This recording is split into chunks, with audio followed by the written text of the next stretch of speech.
말씀이신 하나님, 그리고 성령님, 저희들에게 지혜와 계시형을 주사 하나님의 말씀을 올곧게 참되게 진리 안에서 깨달을 수 있도록 저희들을 이끌어 주시옵소서.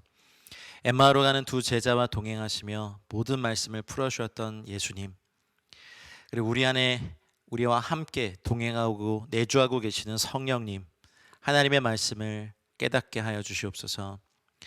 사도 바울을 통하여서 로마 교회뿐만 아니라 2000년 교회 역사에 수많은 성도님들과 교회들을 깨우쳤던 이 말씀으로 저희들에게 가르쳐 주시고, 이 말씀으로 말미암아 저희가 인생의 기반을 우리 주 예수 그리스도께로 향하며 우리 인간의 비참함과 가련함을 볼 수 있도록 하나님 저희들의 눈을 열어 주십시오. 남을 정죄하고 판단하기에 넘어 하나님, 나를 먼저 하나님의 말씀 앞에 비추어 보고 회개하는 역사가 오늘 로마서의 시간을 통하여서 함께 하시는 모든 분들에게 있기를 기도합니다. 하나님, 종의 입술을 열어주시고 성령님께서 직접 티칭하시고 가르쳐 주시옵소서. 성령님 사랑합니다. 주님 감사합니다. 이 시간을 허락하신 주님께 감사드리며 예수님의 이름으로 기도하였습니다. 아멘. 오늘은 로마서 2장으로 들어갑니다. 로마서 2장 1절부터 8절까지 진리대로 행하시는, 진리에 따라 행하시는 하나님의 심판이라는 제목으로 1절에서 8절까지를 나누고 싶습니다. 한 절 한 절 로마서의 무게가 준비하면 할수록 더 다가오는, 저 개인적으로도 다가오는 시즌입니다. 굉장히 많은 분량을 할 수 있을 거라고 처음엔 생각을 했는데 그렇게 안 되더라고요. 한 절 한 절이 성령님께서 왜 노사도 바울에게 감동을 주시면서 한 번도 만나보지 못했던 로마 교회 성도들에게 구구절절히 한 절 한 절을 쓰게 하셨는지, 그리고 로마 교회인이 받았던 이 로마서는 사도 바울의 초기 서신이 아니라 이제 후기 서신이죠. 그렇기 때문에 사도 바울의 모든 온 일생과 그리고 다메섹 도상의 회심 이후에 예수와 우리 예수님과 동행했던 그 사도 바울의 모든 영성과 가르침과 복음과 율법이 다 녹아져 있는 정말 정수 중의 정수이기 때문에 한 절 한 절의 무게가 저에겐 굉장히 다가오고 있습니다. 여러분들에게 사실 쉽게 그러나 정확하게 가르치기 위해서 저도 노력을 하지만 제가 믿는 것은 우리 안에 내주하시는, 또 함께 하시는 성령님께서 지혜와 계시형을 여러분에게 또 저에게 주사 하나님의 말씀을 바로 깨달을 수 있는 은혜가 있기를 주의 이름으로 축복합니다. 저희가 로마서 1장의 마지막까지 사실은 사도 바울은 인류를 향한 검사의 기소장을 쓰고 있는 것 같은 느낌이에요. 21가지 죄악을 말하면서 유대인들의 죄도 꾸짖고 또 이교도들과 같이 동일한 상태에 있다는 것을 계속해서 말하기 위한 복선을 깝니다. 판단한다는 것은 사실 굉장히 교만한 거죠. 로마서 2장의 시작부터 남을 판단하는 사람아라고 시작을 하잖아요. 근데 이 판단은 사실은 지식은 교만하게 하는 일이 있습니다. 그냥 주님 만나서 주님이 좋고 신앙생활이 좋은 단계에서 막 주님과 함께 지내다가 이제 말씀에 열심을 내고 말씀이 너무 좋고 그러다 정말 신학을 해야겠다 해가지고 신학교에 들어가면 그 배운 지식으로 말미암아 사실 더 겸손해져야 되는데, 지식은 많이 배우면 배울수록 교만해져요. 그때부터 어떤 게 생기냐면 판단하기 시작해요. 비판하기 시작해요. 신학서적 몇십 권 읽은 걸로 사실은 한국교회 전체를 막 비판하려고 하고, 각자의 자리에서 충성되이 주님께서 맡겨오신 일들을 감당하고 있는 하나님의 사람들을 자기의 잣대로 판단하는 일도 생깁니다. 그래서 저도 신대원 시절에 느낀 건데, 세상에서 가장 교만한 집단 중에 한 집단이 신대원생들이다. 그냥 신대원생 전도사님들이 그렇게 얘기를 해요. 혹시 이 강의를 들으시는 분 중에 신학생들이 계시다면 용서하시고, 그러나 우리가 신학서적 몇백 권을 읽고 연구하고 신학 석사와 박사학위를 받는다고 해서 남을 판단할 자격을 갖는 거 아니거든요. 그래서 로마서 2장에는 이제 그 당시 초대교회에 이제 막 이방인에서 신앙을 가지고 주님께로 돌아온 사람들이 가장 어떻게 보면 존경하기도 하고 어려워하기도 하는 사람이 누구였냐면 구약, 토라, 하나님의 말씀을 가지고 있던 유대인들이었어요. 그러나 사도 바울의 입장은 남을 판단하는 사람들, 그것이 이방인이든 유대인이든 자신을 의롭게 여기고 다른 사람을 불의하게 여기는 모든 사람에 대한 정죄로 시작합니다. 사실 사도 바울은 가공할 만큼 인간의 불의함을 폭로하고 있어요. 왜냐하면 우리가 1장에서 본 것처럼 이제 하나님의 한 의로운 의가 나타났다고 말씀하셨거든요. 근데 그 의를 대조시키는 인간의 불의함을 정말 적나라하게 폭로하고 있어요. 2장도 그것이 계속됩니다. 사실 우리 인간의 죄성에 어떤 게 있냐면 내가 지은 죄에 대해서는 내가 그때 피곤해서 그래, 술에 취해서 그래, 아니면 뭐 그 사람이 먼저 나를 도발했어, 먼저 나에게 욕했어, 뭐 나에게 먼저 억울하게 했어, 뭐라고 할까요? 뭐 하여튼 온갖 변명거리를 다 갖다 대는 것이 모든 인간이 갖고 있는 자기 자신의 죄에 대한 경향과 태도예요. 그런데 다른 이들에 대해서는 굉장히 재빠르게 비판하고 가차없이 비판하고 잔혹하게 비판하고 집요하게 비판하고 없는 말도 만들어서 비판합니다. 그것이 사실 인간의 본성입니다. 로마서 2장에서는 사도 바울이 그것을 고발해요. 그 사람이 왜 그렇게 지어졌는데 이해하려고 하지 않고 단순히 그것 반에 그럴 줄 알았어 라고 하는, 어쩌면 그 실수하기를 기다렸다는 듯한 표현을 하면서 상대방의 죄를 사실은 굉장히 강렬하게 비판하는 것이 인류의 본성이죠. 유대인들도 심하고, 사실은 이 본문은 유대인들에게도 말을 하지만 자신을 의롭다고 여기는 이방인들에 대한 것도 여기에 포함되어 있습니다. 다른 사람들의 수치스러운 행위에 대해서는 몹시 분을 내면서 그것을 비판합니다. 그러면 상대적으로 비판을 하는 사람들은 반사적으로 내가 의로워지고 내가 의로운 사람이라는 착각을 하게 돼요. 내가 아닌 다른 사람이 그런 행동을 하는 거에 대해서는 굉장히 강렬하게 비판하지만 어떤 죄에 대한 행동을 내가 했다면 별로 심각하게 생각하지 않는 것이 인간의 현재 상태입니다. 계속해서 1장, 2장, 3장 계속해서 이어지면서 사도 바울은요, 인류를 하나님 앞에 고발하고 있습니다. 검사의 기소장을 쓰는 거예요. 우리 1장 전 시간에 봤던 것처럼 21가지의 죄악을 낱낱이 나열하면서 저희가 사실은 굉장히 아픈 본문을 봤습니다. 왜냐하면 한 가지 한 가지가 그중에 몇 가지라도 우리 안에 없다고 말할 수 없거든요. 그래서 사실 모든 인간은 난 좀 괜찮은 사람이지 라고 하는 이런 느낌들을 즐기며 살고, 이것을 성경의 용어로 자기의라고 합니다. 내가 뭐 완전하진 않지만 그렇다고 내가 살인을 한 건 아니잖아. 그래서 난 좀 괜찮은 사람이야. 하나님이 나를 상을 주실 건 없지만 그렇다고 뭐 지옥에 보내실 리는 없어. 이것이 모든 인류가 갖고 있는 어떤 그러한 상대적인 인간의 죄성입니다. 교도소에 가더라도 무슨 범죄로 들어왔냐를 다 따지고 등급을 매긴다죠. 야, 난 그래도 여자를 건드리지 않아. 나는 그냥 배고파서 그냥 뭐 좀 훔친 것뿐이야. 난 너보단 낫다. 뭐 이렇게 하는 어떤 그 범죄자들끼리의 등급도 정해지는. 그런데 인류가 그래요. 죄인을 잡는 죄인도 있고, 잡은 죄인을 판결하는 죄인도 있고, 또 판결받은 죄인의 법 집행을 하는 죄인도 있고, 착하게 살라고 또 설교하는 죄인도 있고, 가르치는 죄인도 있고, 이제 로마서 3장까지 사도 바울이 이렇게 인류에 대한 고소장을 계속 쓰면서 어떤 결론을 내냐면, 모든 인간은 죄를 범하였음에 하나님의 영광에 이르지 못한다라는 결론을 내기 위해서 지금 인류에 대해서 어마어마하게 고소하고 있어요. 여러분, 로마서 1장부터 2장 계속해서 이어지는 장이 사실은 우리의 본 모습을 보여주는 거기 때문에 굉장히 힘든 장이고 어려운 장입니다. 여러분, 로마서 2장에서 오늘 이 시간 저와 여러분들이 꼭 하나님 앞에 배우고 우리가 연습해야 될 태도가 무엇이냐면, 나는 꼬박꼬박 교회도 나가고 11조도 잘 내고 선교 헌금도 하고 구제 헌금도 많이 해. 그래서 나는 저 사람들과 같지 않아 라고 하는 바리새인 같은 의를, 내가 스스로 나를 괜찮게 생각한다는 이것을요, 십자가 앞에서 저희가 처리받아야 되는 본문이 바로 로마서 2장입니다. 마가복음 2장 17절에 예수님께서 그러셨어요. 여러분 잘 아시는 말씀이죠. 뭐라고 하셨냐면, 건강한 자에게는 의사가 쓸데없고 병든 자에게라 쓸데있느니라. 나는 의인을 부르러 온 것이 아니요 죄인을 부르러 왔노라 하셨습니다. 내가 하나님 앞에서 죄인임을 깨달아야 십자가가 다가오고 복음이 은혜가 되고 또 은혜가 나에게 생명이 됩니다. 그렇지 않고 나는 괜찮고 이런 십자가의 설교가 필요한 건 내가 아니라 뭐 저기 있는 뭐 김 집사님이야, 뭐 이 권사님이야, 박 장로님이야.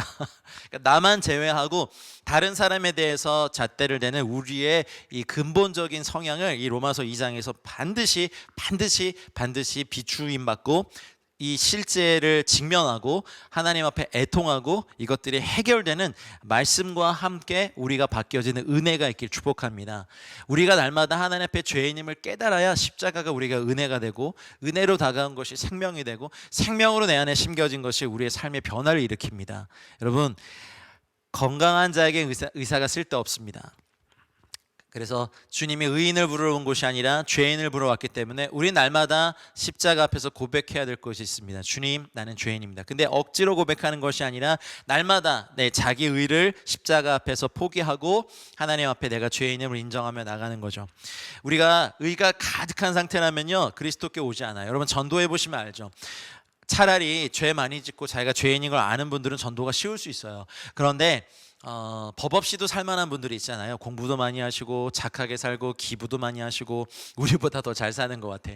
재능 기부도 많이 하시고 그런 분들에게 죄인임을 깨닫게 하는 건 정말 어려워요. 그건 성령님께서만 하실 수 있는 영역이에요. 아무리 로마서 1장을 막 귀에다 대고 설교하고 강렬하게 설교하고 선포해도요, 그건 나랑 상관없다고 느끼는 게 모든 인간의 하나님을 대적하여 높아진 생각이요, 느낌이며 세계관이며 가치관입니다.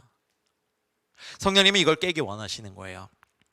여러분, 로마서 2장을 읽으면서 남을 판단하는 사람 했을 때 나는 다른 사람 잘 판단하지 않는데?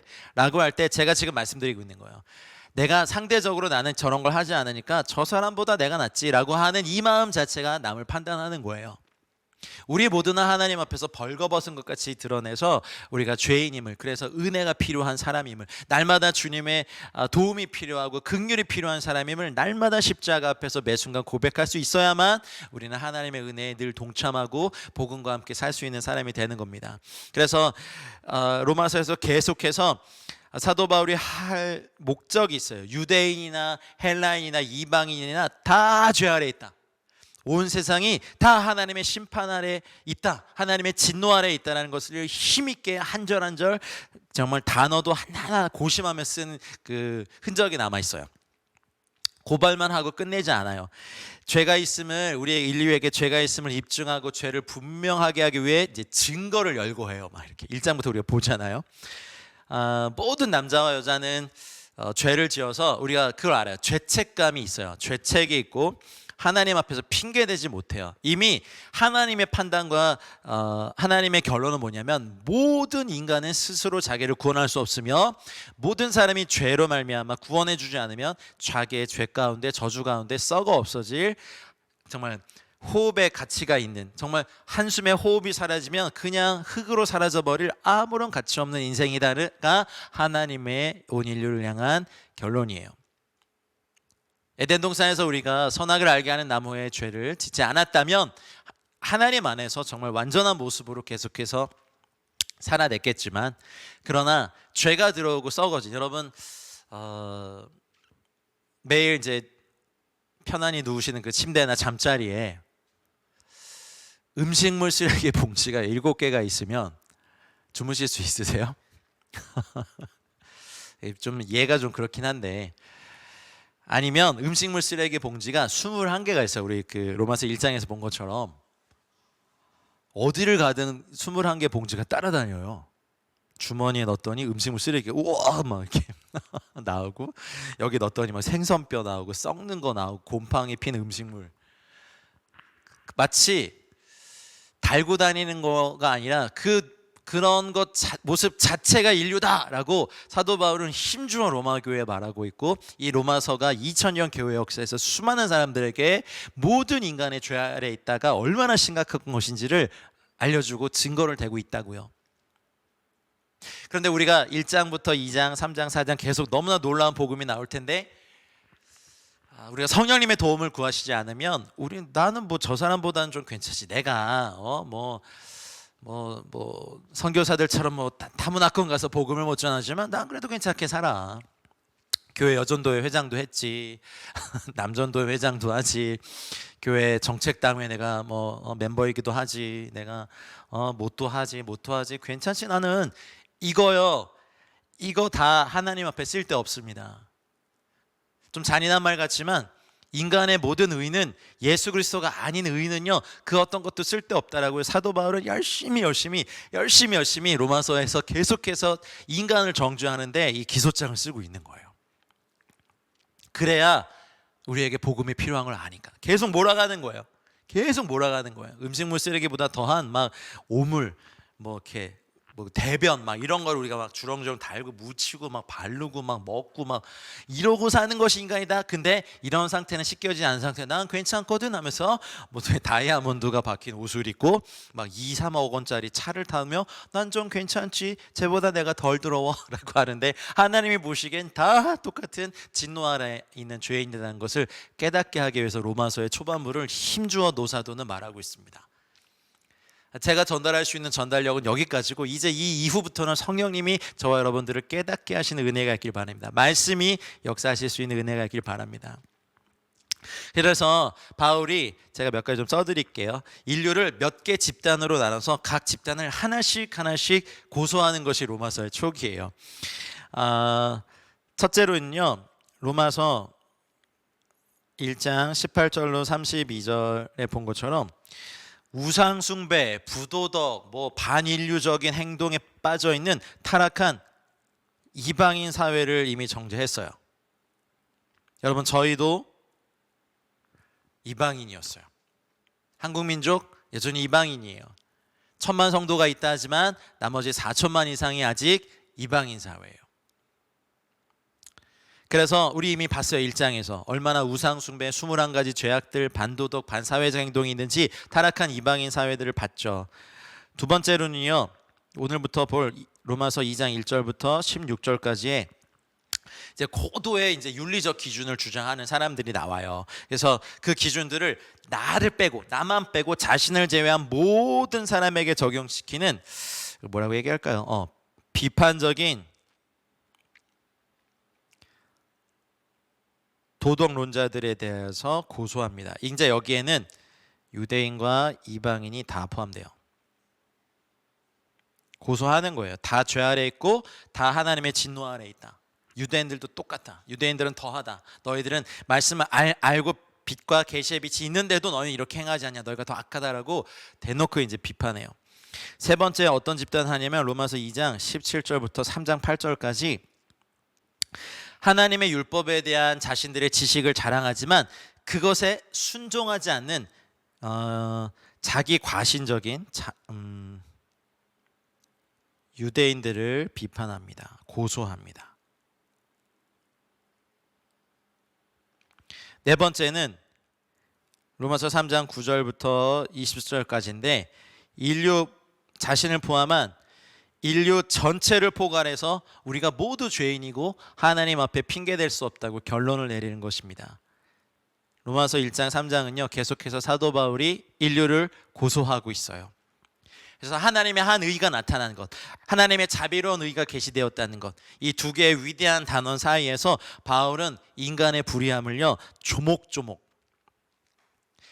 먼저 각 집단에게 그들이 지니고 있는 하나님과 선에 대한 지식을 상기시켜요. 로마서 1장에서 어땠어요? 만물 가운데 하나님의 성품, 신성이 다 포함되어 있으니까 그러므로 너희가 핑계치 못할 것이다. 이방인 너희들. 이렇게 돼 있죠. 로마서 2장부터는요. 이제 그 높은 하나님의 말씀의 기준을 가진 유대인들에게도 너희들은 하나님에 대한 지식이 있는데 왜 순종하지 않느냐, 간음하지 말라 하면서 너희가 왜 간음하느냐, 도둑질하지 말라 하면서 너희가 왜 도둑질하느냐, 우상숭배하지 말라 하면서 왜 너희가 우상숭배하느냐라고 하면서 신랄하게 비판합니다. 굉장히 불유쾌한 지식을 직면하게 만들어요. 그래서 사도 바울의 목적은 이 네 가지 집단을 다 조목조목 말하면서 이 모든 인류가 하나님의 죄 아래 있다라고 가리키는 거죠. 이것이 로마서 초기의 특별한 그 사도 바울의 말입니다. 당시 초대교회에 있어서요, 이제 유대인들은 사실은 좀 뭐랄까요, 이렇게 뜨거운 감자 같은 존재였어요. 왜냐하면 구약 그 당시 초대교회의 사도들이 가리켰던 성경은 신약이 아니라 구약이었습니다. 신약 성경이 쓰여지기까지 다 쓰여지기까지 이후로 오순절 성령 강림 사건 이후로 몇십 년이 지나거든요. 그러면 몇십 년이 지나기까지 사도들이 가르쳤던 성경은 구약이라고 말하니 바로 이 토라라고 말하는 이 구약 성경이었죠. 그래서 구약과 신약은요, 묘한 연속성도 있고 묘한 불연속성도 있습니다. 이제 제가 이따 조금 더 설명드릴게요. 연속성은 이제 우리가 구약과 신약으로 말하지만 사실은 다 그냥 성경이에요. 성경은 이라고 할 때는 구약과 신약을 다 포함한 겁니다. 오실 메시아에 대해서, 그리고 다시 오실 메시아에 대해서 이미 예언했고, 그래서 신약으로 연결되면서 메시아에 대한 연속성이 있고, 불연속성은 뭐냐면 구약 시대에는 모세를 통하여 반포하신 토라에 이스라엘과 이방인 사이에 어떤 벽, 이런 구분이 명시되어 있었어요. 그런데 새 언약의 중보자이신 예수 그리스도께서 친히 그 중간에 막힌 담을 허셨고, 자기를 중심으로 이방인과 유대인을 막힌 담을 허시면서 하나 되게 하시면서 새로운 경륜이 시작됐기 때문에 불연속이에요. 그래서 연속성은 메시아 우리 주 예수 그리스도에 대한 거, 불연속성은 차별이 없는 거에 대한 거예요. 구약은 구분했어요. 이방인들은 할례 받지 않은 사람들은 그 성회에 들어올 수가 없었어요. 그런데 신약에 와서는 우리 주 예수 그리스도로 말미암아 이제 어떤 일이 일어납니까? 성소의 휘장도, 지성소와 성소를 가로막는 휘장도 찢어버리시고 자신의 육체로 막힌 담을 허무시면서 이방인과 유대인을 하나로 묶으셨죠. 그래서 이 로마서에는 연속성과 불연속성이 어떤 그 오케스트라 교향곡처럼 어떨 땐 막 장조로, 어떨 땐 단조로, 막 어떨 땐 변주곡으로, 어떨 땐 그 주제를 막 이렇게 반복하면서 하는 도입부와 이렇게 전환기가 있는 것처럼 로마서 전체를 이렇게 보면 음악 같아요.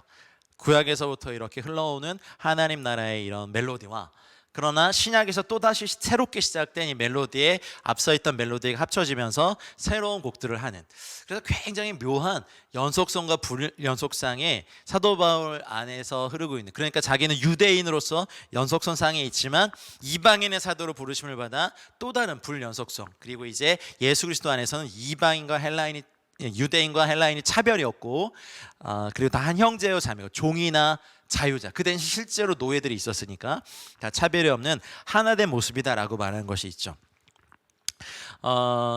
근데 당시 제자들, 사도들이 오순절 성령 강림 사건이 있었음에도 불구하고 그 영적인 지각력, 새로운 시대가 열린 것에 대한 깨달음이 부족했어요.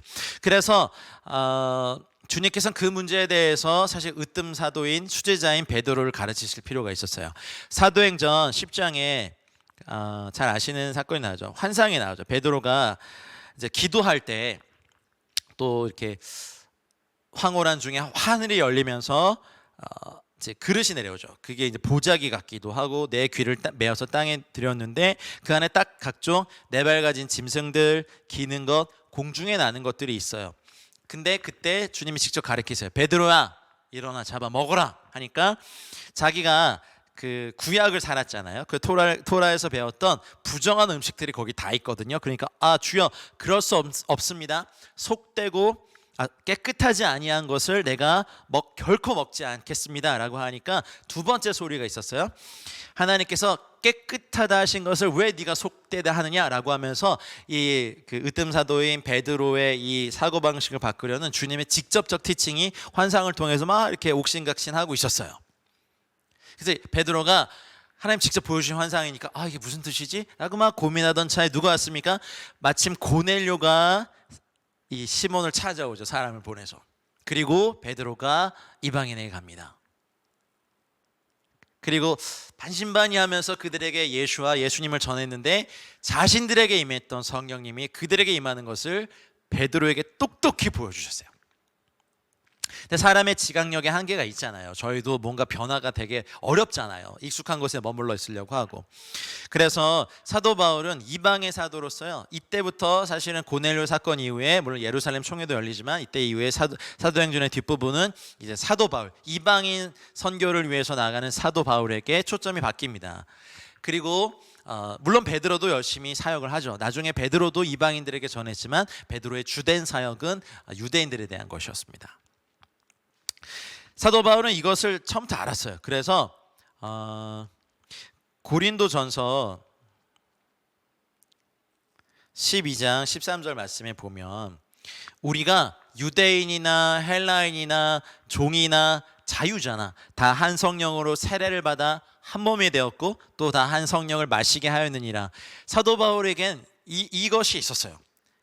근데 여전히 초대 교회의 유대인들에게는 이방인들 저 돼지고기를 먹는 저 이방인들 또 뭘 먹을까요? 저희 막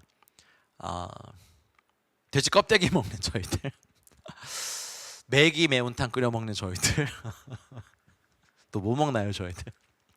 하여튼 유대인들이 보기에 순결하지 않은, 거룩하지 않은 속된 음식을 먹는 이방인들이 우리와 한 몸이라고 하는 걸 유대인들이 인정할 수 없었죠. 그래서 그 갈등이 오랫동안 있었지만 이방인의 사도인 사도 바울에게는 유대인이나 헬라인이나 종이나 자유자나, 여러분 저희 조선 시대만 보더라도 갑자기 무슨 뭐 마님과 종이 막 사랑에 빠지면 다 능지처참해서 죽였어요. 신분의 질서를 얻어뜨린다고. 그리고 그 당시 천주교가 몰래 포교됐을 때 그거 왜 어떤 제목을 들여서 핍박했습니까? 사람들 죽였습니까?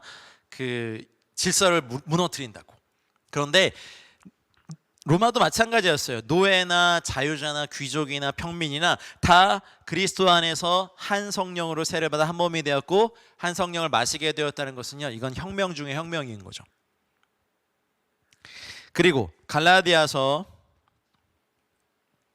5장 6절 말씀에 그리스도 예수 안에는 할례나 무할례가 효력이 없되 사랑으로서 역사하는 믿음뿐이니라, 이런 말씀을 하셨습니다. 유대인과 이방인의 갈등이 할례 문제 때문에 있었죠. 할례를 받아야 된다. 근데 사도 바울이 말했죠. 내가 할례를 주러 이 복음을 위해서 택정을 받은 게 아니다 라고 말했죠. 그래서 유대인들이 특권으로 여겼던, 자기의 몸에 표징으로 여겼던 할례에 대해서 사도 바울은 할례나 무할례가 효력이 없다. 예수 안에서는 뭐가 있냐면 사랑으로서 역사하는 믿음만이 그것이 가능하다라고 말합니다. 그리고 또 에베소 교회를 향한 편지에서도 그렇게 말하죠. 에베소서 2장 14절로 16절에 뭐라고 했습니까? 그가 우리의 화평이신지라 둘로 하나를 만드사 원수된 것 곧 중간에 막힌 담을 자기 육체로 허시고, 할렐루야, 법조문으로 낸 계명의 율법을 폐하셨으니 이는 이 둘로 자기 안에서 한 세 사람을 지어 화평하게 하시고 십자가로 이 둘을 한 몸으로 하나님과 화목하게 하려 하심이라. 원수된 것을 십자가로 소멸하시고. 아멘. 사도 바울이 정리한 이제 나중에 요 서신에 나온 요 내용들이 이제 로마서 2장으로부터 계속해서 시작이 됩니다. 1절을 보실까요? 계신 자리에서 한번 큰 소리를 읽어주시죠. 그러므로 남을 판단하는 사람아, 누구를 막론하고 내가 핑계하지 못할 것은 남을 판단하는 것으로 내가 너를 정죄함이니 판단하는 네가 같은 일을 행함이니라. 여기 보면 이제 요 단어요, 띠오, 그러므로로 시작해요. 그러므로. 그러면 1장 전체를 다 이렇게 포함한 단어죠. 그러므로 이렇게 했으니까 그러므로 1장 32절 뭐라고 했습니까? 그들이 이 같은 일을 행하는 자는 사형에 해당한다고 하나님께서 정하심을 알고도 자기들만 행할 뿐 아니라 또한 그런 일을 행하는 자들을 옳다 하느니라. 21가지 범죄에 대해서 그러므로 남을 판단하는 사람아, 1장의 모든 내용들을 다 포함합니다. 자기는 남과도 다르다고 생각하면서 자기의 의를 은근하게 자랑하는 사람이 지금 우리 한국 교회도 열방의 교회도 많습니까? 적습니까? 많습니다. 그런 사람들 어떤 부류의 사람들입니까? 저 같은 사람들입니다. 말씀을 맡은 자의 영광과 특권이 있지만 그것 때문에 사람들을 판단하고 정죄하는 데 능하게 될 수 있는 사람들이 저이고 실제로 판단을 많이 합니다. 주께서 우리에게 이런 말씀을 맡기신 것은 성도들을 섬기고 교회를 위해서 해산하는 고통을 다시 한번 내 육체에 채우라고 하신 것인데, 남을 판단하는 도구로 쓰이거나 남을 비판하는 어떠함으로 쓰일 때 저희들은 바로 이 2장 1절의 말씀 앞에 직면하게 됩니다. 누구를 막론하고, 유대인이냐 이방인이냐 목사냐 무슨 랍비냐 대제사장이냐 레위인이냐 뭐 선교사냐 전도사냐 장로냐 권사냐 집사냐 다 필요 없어요. 누구를 막론하고 판단하면, 이 판단하다라는 이 단어 여기 보면 여기 있네요. 크리논. 원래 이게 이제 크리마인데요. 크리마인데 판단은 여러 가지가 있는데 한국 성경 판단이라고 했고 의심한다 또는 헤아린다 그리고 구별한다. 근데 구별은 어떻게 하냐면 편견을 가지고 구별하는 거예요. 그래서 그걸 얘기해요. 여기서는 요 뜻이에요. 편견을 가지고 구별하는 너야. 이렇게 당신들아 이렇게 되는 거죠. 유대인들이 저 이방인들하고는 같이 못하고 행동하는 거 보니까 내가 저런 사람들과는 못하겠어. 막 판단하고 편견을 가지고 구별하는 너야. 안드로포텔 해가지고 너희 사람아 이렇게 얘기하죠. 누구를 막론하고 네가 핑계하지 못할 거다. 왜냐하면 판단하는 네가 같은 일을 행하기 때문에 그렇다라고 말을 합니다. 여기 보면 이제 가르는 뭐 여러 번 나와서 아시죠? 뭐 하기 때문에. 근데 그 세아우톤 하면요, 요 단어요. 너 스스로를. 근데 카타 크리네이스 이렇게 되거든요. 요거 보면 카타라는 단어가 되게 여러 번 나와요. 근데 이제 뒤에 어떤 격을 취하느냐에 따라서 좀 다른데 여기서 보통 이렇게 전치사로 쓰일 때가 있고 여기 보면 접두사로 쓰였죠. 카타 크리네이스. 여기 보면 대적해서 또는 반대해서 구분해서 비판하고 구별하는 것을 얘기해요. 그러면 나는 저 사람과 반대해서 판단하고 저 사람과 구별해서 판단하고 정죄하고 나는 저 사람과 다르게 구별하는 것을 내 자신을 그렇게 하는 것을 사실은 네가 너를 정죄하는 거라고 말을 하는 거예요. 판단하는 네가 여기 아우타 그러면은 이제 같은 일을 하는 거죠. 같은 행위를 프락세이스 행하기 때문이다 말합니다. 다시 한번 말씀드리는데 여러분 이거는 사실 우리에게도 해당이 됩니다. 이 말씀에 해당하는 줄은 따로 있겠지. 보통 설교자들이 느낄 때 아니면 설교를 듣는 분이 느낄 때 우리는 다 의롭고 다른 사람 다 악하다. 이게 종교의 역기능이에요. 특별히 기독교의 역기능 중에 하나예요. 한 세대와 교회가 이러한 패러다임에 빠지면 로마서 2장 1절을 통과하지 못하면 우리만 선하고 이교도들은 다 악하기 때문에 죽여도 좋다. 그래서 뭐가 일어납니까? 십자군 전쟁도 일어나고 그때 교황과 사제들이 뭐라고 외쳤냐면 이교도들과 유대인들은 많이 죽이면 죽일수록 천국에 간다. 연옥에 있는 사람들이 천국에 간다. 많이 죽여라 해서 실제로 십자군들의 학살의 역사를 보면 어마무시합니다.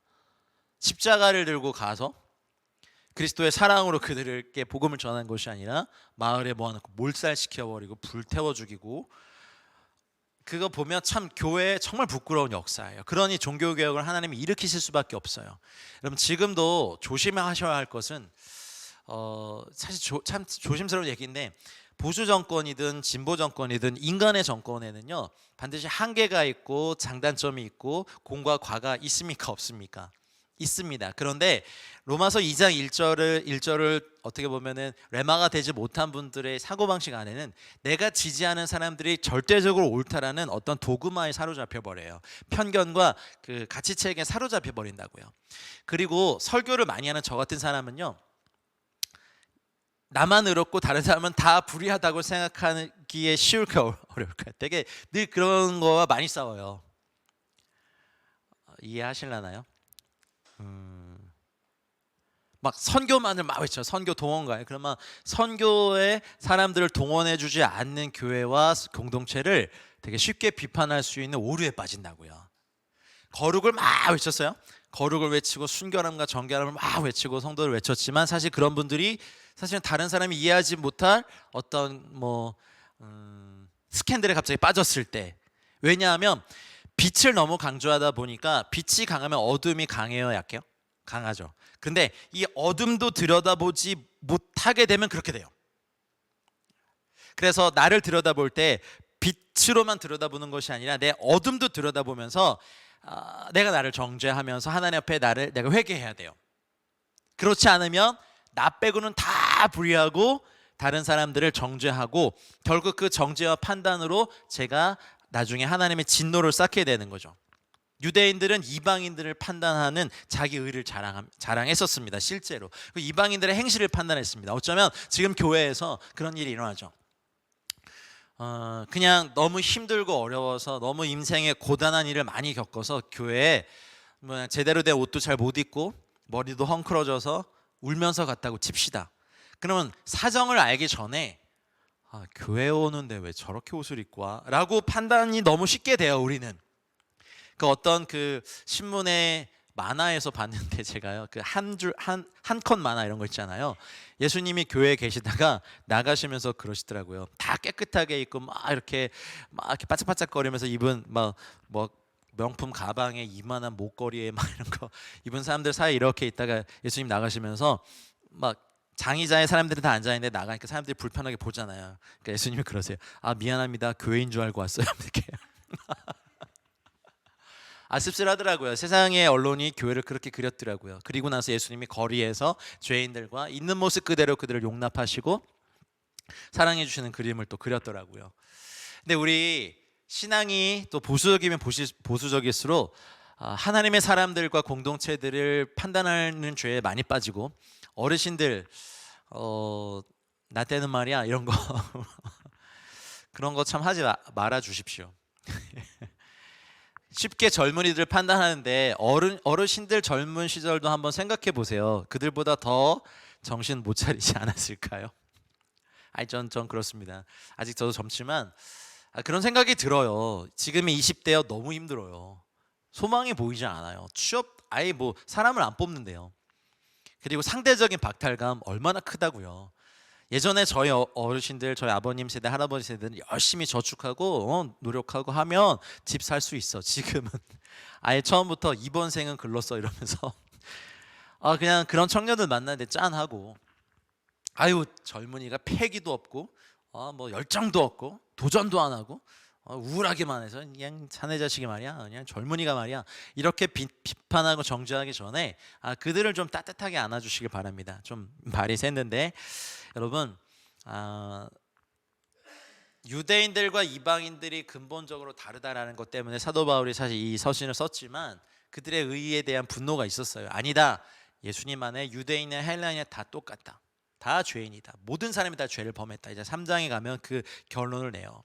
그래서 최소한 뭐 내가 다른 사람들보다 낫지라고 하는 이 자기 의가 이 로마서 2장 1절을 함께 공부하는 여러분들 모두에게 오늘 지금 이 시간 깨어지길 축복합니다. 이따가도 아니고 지금 깨어질지어다. 나를 봐야 돼요, 여러분. 다른 사람 보지 말고 나를 봐야 돼요. 나에게 그 죄가 있어요. 아직 드러나지 않았을 뿐이에요. 어쩌면 하고 있는데 감추고 있을 뿐이에요. 그래서 뭔가 희생양을 찾아요. 마치 어떻게 얘기할까요? 뭐 한 나쁜 정부가 어떻게든 이제 국민들에게 막 이렇게 그 세금을 빼앗으려고 막 세금도 올리고 막 뭐 평가절하도 하고 막 그 여러 가지 뭐 안 좋은 것들을 막 만들어 놓고도 지금 경제가 어려운 건 탐욕스러운 우리 국민들 때문이다라고 막 이렇게 거짓말하는 것 같아. 그러면서 자기들은 뒤에서 다 뇌물 받고 뒷주머니 차고 국가의 재정 다 빼먹고 도망가는 일들. 인류가 그래요. 인류 역사가 그래요. 나만 빼고 다 불의해요. 그래서 누가 더 불의하냐, 누가 더 잘못했냐, 누가 덜 불의하냐의 그 싸움이 있었어요. 그런데 사도 바울은 되게 충격적인 말을 합니다. 판단하는 네가 같은 일을 행함이다. 그럼 이제 억울해. 대부분 아직 드러나지 않으면 범죄자들 뭐랍니까? 증거 있어? 증거 대봐. 근데 그 검사 생활을 오래 하신 분의 얘기를 들어보니까 그렇더라고요. 딱 범죄자 봤을 때 진짜 범죄를 안 했으면 그렇게 안 한대요. 근데 그 범죄를 했을 때 증거를 대보라고 라고 하면 거의 90%는 이 사람 이 죄를 지은 거래요. 직감적으로 그렇대요. 드러나기 전까진 자기를 절대로 죄인으로 인정하지 않고 가령 CCTV가 뭐 찍히거나 아니면 뭐 그걸 증거가 나오거나 아니면 뭐 차에 블랙박스에 녹화가 돼 있거나 뭐 그런 거 있잖아요. 그냥 아니면 지나가는 차에 막 그게 녹화가 돼 있거나 요즘은 그렇기 전까지 자기가 죄인임을 드러내기 전까지 항상 부인하죠. 그리고 술 취해서 기억이 안 납니다부터 뭐 심신미약자입니다 그러고 막 요즘 뭐 뉴스 보기가 너무 겁나는 세상입니다. 근데 사도 바울은 이미 알았어요. 판단하는 네가 같은 일을 행함이니라. 2절을 보실까요? 계신 자리에서 같이 읽어보겠습니다. 시작. 이런 일을 행하는 자에게 하나님의 심판이 진리대로 되는 줄 우리가 아노라. 고린도전서 4장 3절로 4절 말씀에 보면 사도 바울이 이렇게 말해요. 너희에게나 다른 사람에게나 판단받는 것이 내게는 매우 작은 일이라 나도 나를 판단치 아니하노니 내가 자책할 아무것도 깨닫지 못하나 그러나 이를 위하여 의롭다함을 얻지 못하노라. 다만 나를 판단하실 이는 주시니라. 여러분, 각 사람을 판단하실 분은 주님밖에 없습니다. 우리 형제를 향하여 자매를 향하여 쉽게 판단과 정죄와 비판과 편견을 가지고 구분하는 죄를 여러분 지금 이 시간 버리십시오. 우리에게 있는 죄입니다. 우리 모두에게 있습니다. 판단하면서 도둑질합니다. 아우 저런 나쁜 도둑놈라고 하면서 우리도 작은 도둑질합니다. 아유 저런 음란한 사람 같으니라고 하면서 외도를 꿈꾸기도 하고 그런 드라마를 보면서 대리만족하기도 하고 꿈꾸기도 합니다. 들키지만 않으면 뭐 다 합니다.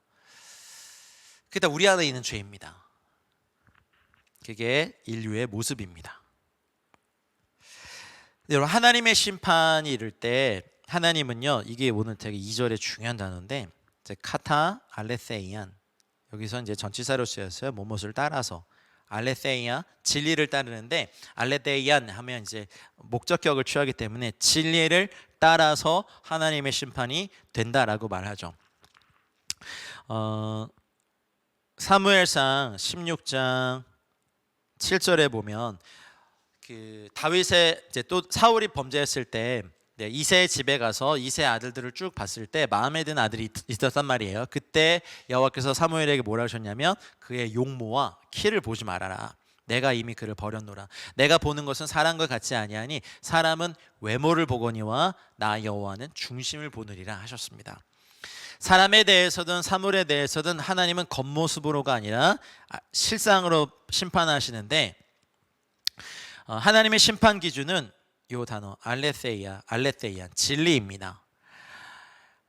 여러분 요한복음 14장 6절에 예수님께서 내가 곧 길이요 진리요라고 하셨습니다. 여러분 예수님이 진리이십니다.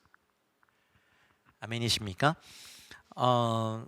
성경은 근데요 하나님이 영이시고 하나님이 빛이시고 하나님이 사랑이라고 말씀하셨는데 하나님을 그러니까 진리의 하나님이라는 표현을 썼는데 하나님은 진리시다라고 하진 않았어요.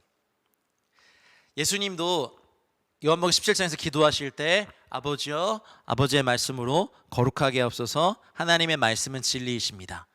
보혜사 곧 진리의 성령님이 근데 하나님이 갖고 계신 진리는요 하나님이 영원 전부터 계속해서 갖고 계셨던 하나님의 속성이에요.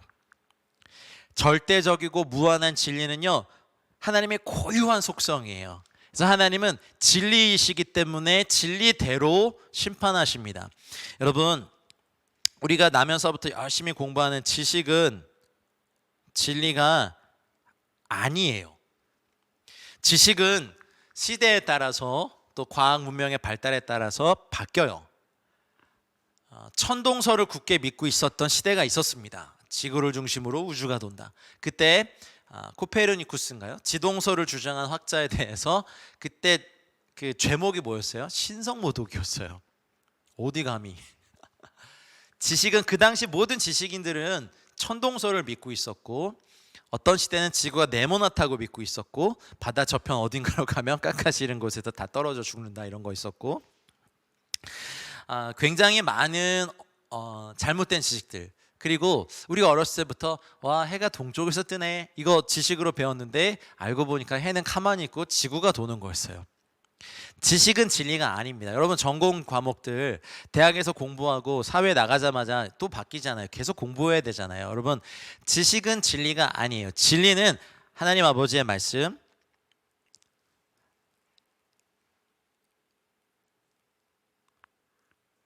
요한복음 17장 10절에 말씀하셨죠. 두 번째 요한복음 14장 6절에 말씀하신 예수 그리스도이십니다. 내가 곧 길이요 진리요 생명이다. 세 번째는요, 보혜사 곧 진리의 성령님이십니다. 마지막 백보자 심판 때에서 모든 인류가 살아나는 것이 계시록에 나와 있죠.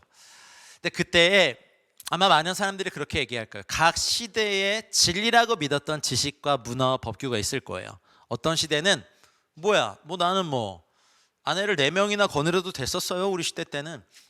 우리나라에서는요 동성 결혼이 괜찮았거든요.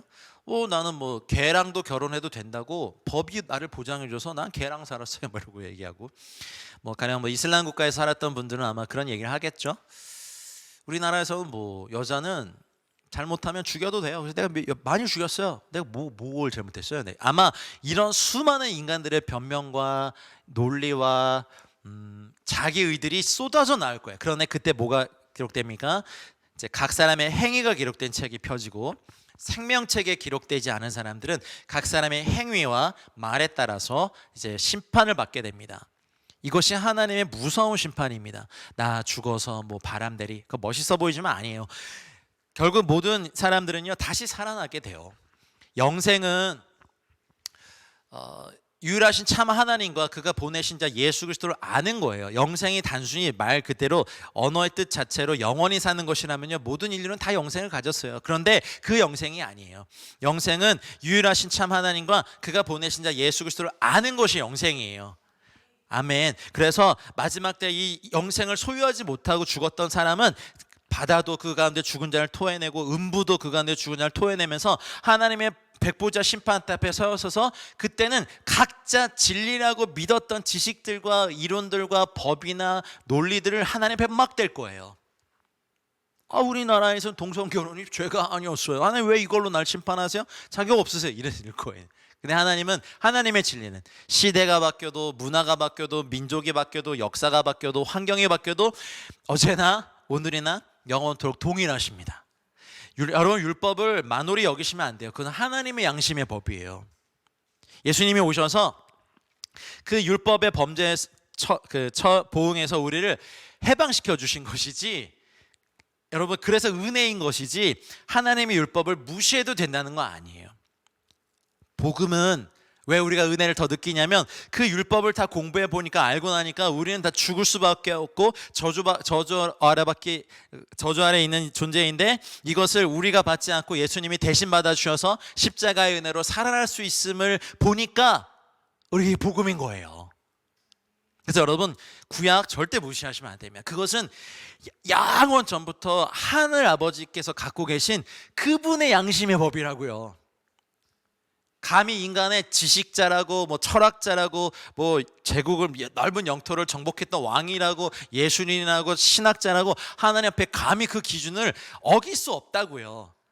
카타 알레데이안, 이게 뭔지 아세요? 하나님의 영원하신 법, 절대로 바뀌지 않는 법, 천지가 사라져도 이 바뀌지 않았던 하나님의 법대로 하나님을 심판하시는 거예요. 그래서 하나님의 심판은 공의로우세요. 아멘입니까? 하나님의 심판은 진리대로 이루어져요. 이 모든 사람에게 임할 이 심판은 누구도 피할 수 없어요. 그러면 백보자 심판 때에서 구원받지 않은 모든 사람들이 심판을 받죠. 그럼 우리는요, 예수님 믿은 우리는, 영생을 가진 저희들은요 상급의 심판을 받죠. 이따가도 나와요. 참고 선을 행하여 했던 사람에게 하나님이 상을 주시는 것이 이제 나와요. 여러분 우리 그 상급의 심판 받아야죠. 카타 알라테, 그러니 주를 위하여 참는 것, 주를 위하여 권리를 포기하는 것, 주를 위하여 애쓰는 이 모든 것이 결코 헛되지 않습니다. 정말 믿지 않는 영혼들을 위해서 애타하며 기도하는 것, 저들의 영혼이 돌아오도록 애쓰고, 정말 내가 그 모욕을 받으면서도 전도하려고 그분에게 다가서고, 항상 신실하지 않은 사람들 찾아가고 양육해주고 보호해주고 돌봐주는 모든 것이요 상급이 있습니다. 각 사람이 행한 대로 내가 갚으리라. 그거 진리잖아요. 여러분, 사실은 하나님의 심판이 진리대로 되는 건 진짜 무서운 일입니다. 여러분, 그런 말 많이 들었어요. 전도할 때 아니 하나님이 계시다면서 이제 저한테 막 공격하듯이 그러면 하나님이 계시다면 하나님이 선하시다면서요, 왜 이 땅에 이 말도 안 되는 악을 다 뿌리 뽑지 않으시나요? 저한테 막 눈에 쌍심지를 끼고 막 제가 뭐라고 대답할게요? 하나님이 지금 모든 악을 다 뿌리 뽑으시면 형제님도 살아남지 못해요. 그러니까 이제 당황한 거죠. 이제 이거 나오는 거예요. 뭐? 그 연쇄살인마 내가 같다고? 그 막 연쇄 성폭행범과 내가 같아? 이 양반이 진짜 말을 해도 다 이제 본심이 건드려진 거지. 모든 사람에게 이게 있거든요. 내가 저 사기꾼이랑 나랑 똑같아? 내가 저 사람이랑 받을 심판이 똑같다고? 똑같아요. 이게 로마서가 말하는 진리예요. 목사라고? 아니요, 저도 하나님의 심판대 앞에 서서 이렇게 재보실 거예요. 저의 인생을. 여러분도 재보세요. 똑같아요. 이게 진짜 무서운 말이에요. 하나님의 심판이 진리대로 돼요. 그 모습을 사실 이 땅에 각 나라의 사법부를 세우면서 법안에서 모든 사람이 평등해야 되는데 평등하지 않으니까 부패가 생기고 비리가 생기고 그 상위 몇 퍼센트만 특혜를 누리니까 이제 많은 사람들이 분노하는 거잖아요. 여러분, 하나님의 심판은요 진리대로 됩니다. 여러분, 그래서 만약에 이 세상에서 악을 다 뿌리 뽑으시면요, 지금 저한테 그 말을 했던 사람 분도 저도 그냥 종말이에요. 끝이에요. 근데 하나님은 지금은 은혜 베푸시고 길이 참고 오래 참으시고 인자하심을 베푸시면서 하나님의 의도가 뭔지 아세요? 모든 사람이 회개하고 구원을 받으며 진리를 아는데 이르길 원하시는 거예요. 하나님의 긍휼하심이 무궁하고 그 인자하심이 크시기 때문에 어떤 죄인도 다 멸망에 이르지 않고 구원받기 원하셔서 지금 이 집행을 미루고 계시는 것 뿐이지, 지금 당장에 만약에 모든 악을 이 땅에서 사람들 다 뽑으면 우리가 생각할 때는 저 일본 도로 자기 아내를 죽인 저 장놈의 새끼를 정말 죄송합니다 이렇게 말하는데 저 자식을 죽일 거지 나를 죽일지 않을 거라는 이 믿음이 비성경적인 거라고요. 로마서가 지금 이걸 얘기하는 거예요. 만약 이거 지금 집행되면요, 야 그래도 나는 뭐 이렇게 뭐 몰카 설치범도 아니고 뭐 어린 여자아이들 건드린 것도 아니고 내가 똑같아? 근데 포르노를 보고 자위하고 그걸 보고 막 즐겼던 그제 똑같은 거예요. 하나님 보시기엔 다 죽이는 거예요. 그렇죠? 근데 우린 인정하고 싶지 않아. 아니 설마요, 내가 복음을 알고 로마서를 백독했고 말이에요. 제가 신학도 하고 막 뭐 사역도 하는데. 근데 차이는 뭐예요? 우리도 심판 아래 있었어요. 본질상 진노의 자녀였다고요. 근데 왜 우리는 사망에서 생명으로 옮겨졌습니까? 여기 가운데 뭐가 있습니까? 예수 그리스도의 십자가가 있는 거죠. 우리도 다 여기 있었다고요. 본질상 진노의 자녀라는 걸요 정말 깊게 깨달으시길 바랍니다. 다 바로 다 망하게 되었도다. 아무것도 선한 것 없고 생각도 썩었고 정말 감정도 악취나고 의지도 약해 빠졌고 육체는 정말 소멸하고 맨날 약해 빠지고 병들고 뭐 하나 제대로 하는 거 없고 하나님 받으실 만한 거 없고 입에서는 정말 독한 말만 나오고 생각도 악취나고 다 악취나 그냥 만물보다 심히 부패하고 더러운 마음 주님께 드렸는데 주님이 받으시기 좀 그래. 어쨌든 그래도 주님이 우리를 주님의 보혈로 깨끗하게 하시고 온전하게 하시고 말씀을 우리에게 먹이시는 것, 그 진리대로 우리 안에 있는 악을 심판하시는 하나님의 1차적인 심판이에요. 우리의 상처를 치유하는 것도 하나님의 심판이에요. 진리대로 하시는 거예요. 우리에게 불의함을 어떻게 보면 창피도 당하게 하시고 어떨 땐 그 거짓말도 드러나게 하시고 그러나 보호하시고, 그래서 저에게도 대신아 네가 이걸 통해서 배웠으면 좋겠다. 과장하지 말아라. 설교할 때 허세 부리지 말아라. 허수 두지 말아라. 정확히 말해라. 하나님의 말씀만 전해라. 저도 얼마나 많이 배웠다고요. 여전히 배우고 있고. 하나님께 배우는 게 낫지 심판 아래 서고 싶지 않습니다. 그의 인자하심과 용납하심과 길이 참으심이 무궁하시기 때문에 우리는 복음의 간격에 누릴 수 있습니다. 3절 계신 자리에서 같이 읽겠습니다. 이런 일을 행하는 자를 판단하고도 같은 일을 행하는 사람아, 네가 하나님의 심판을 피할 줄로 생각하느냐? 무서운 말씀입니다. 이런 일을 행하는 자를 판단하고도 같은 일을 행하는 사람, 저희들이죠. 뉴스에 나오는 흉악 범죄자들 욕하면 좀 시원한 것 같죠. 근데 하나님이 매일 등장시켜 주시는 거예요. 모든 인류의 역사에서 늘 그래왔어요. 600만을 우리 연쇄살인범 몇 명을 보면서 어떻게 사람이 저럴 수가 있냐? 그 뭐죠? 성범죄자들 타는 발찌 끊고도 또 여성들을 살해하고 성폭행한 사람들을 보면서 저런 나쁜 놈 욕하지만 사실 하나님의 눈엔 모든 인류가 죄에 빠져 있었기 때문에 사실 저희가 인정하기 정말 어렵고 싫은 게 저도 아니 어떻게 하나님 저희가 저 사람들이랑 같아요. 내가 사기를 당하면 당했지 사기 쳐먹은 거 없고요. 피해를 당하면 당했지 뭔가 다른 사람에게 피해를 준 적도 없고 거짓말한 적도 별로 없고 있긴 한데 뭐 다른 사람 거 욕심낸 것도 없고 사람 주면 줬지 뭐 내가 뭐 한 것도 없는데 어떻게 하나님 저 사람들과 저를 똑같이 취급하세요? 이게 이제 유대인의 심정이고 우리 믿는 사람들의 심정이에요. 그런데요 우리 모두 다 하나님의 심판 아래 진노 아래 있었던 죄인들이었고 그러면 예수님의 십자가의 보혈로 말미암아 하나님 편에 왔으면 이때부터 우리가 자발적으로 해야 되는 게 뭐냐면 우리가 그랬던 사람임을 기억하고 우리의 자기의 의의 옷을 벗는 거.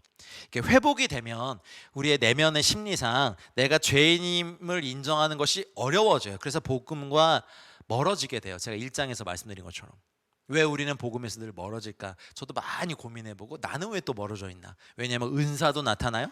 사역도 해요. 제가 막 설교하고 예수님 만난 사람들이 막 변화된 거 보면 기뻐요. 아, 내가 정말 좋은 사람이구나, 선한 사람이구나, 하나님의 손에 붙잡힌 도구구나 라고 만약 그 생각만 계속하고 있으면 제 안에서 복음과 계속해서 멀어져요. 제가 그게 참 아이러니하더라고요. 하나님께 붙잡힌 바 되어서 열심히 주함의 복음을 위해서 달려온 시간들이 있는데 여러분도 있으시죠?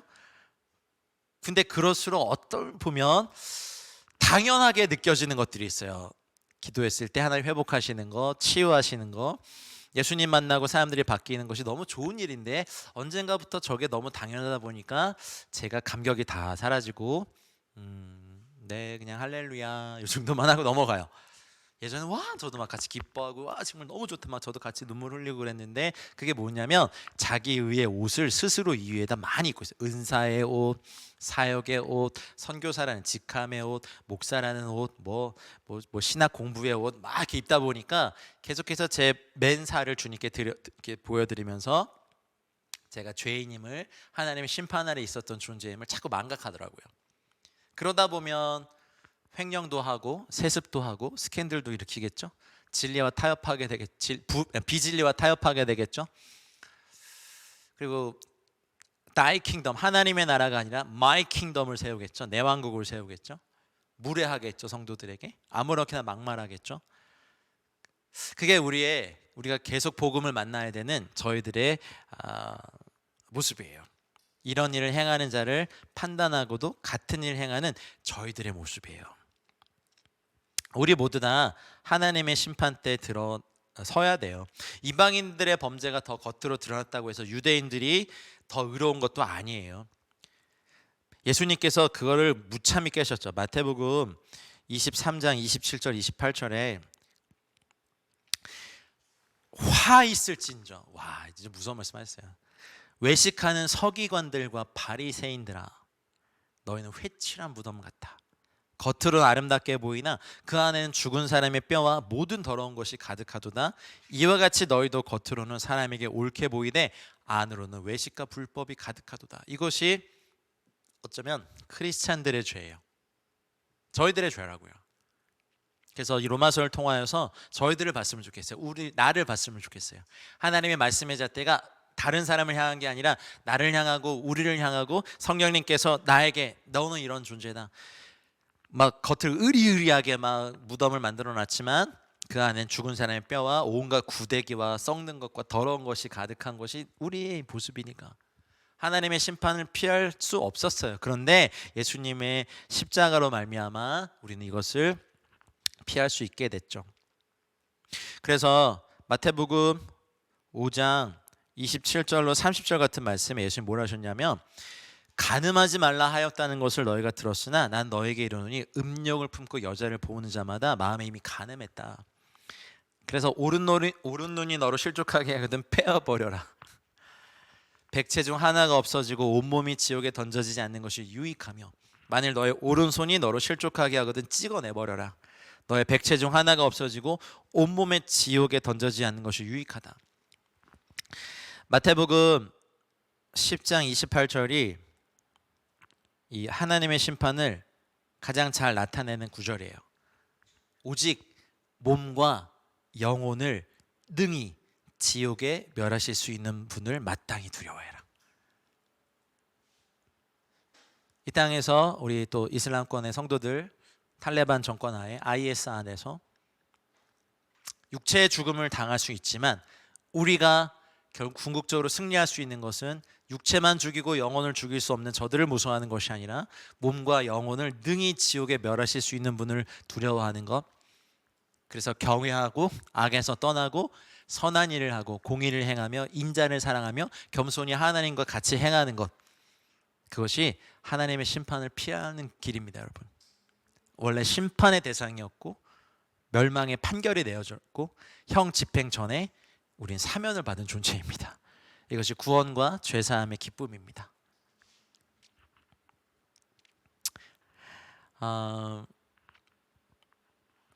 여기 호 안드로포테 호 크리놈 판단하는 사람아 이렇게 되어 있네요.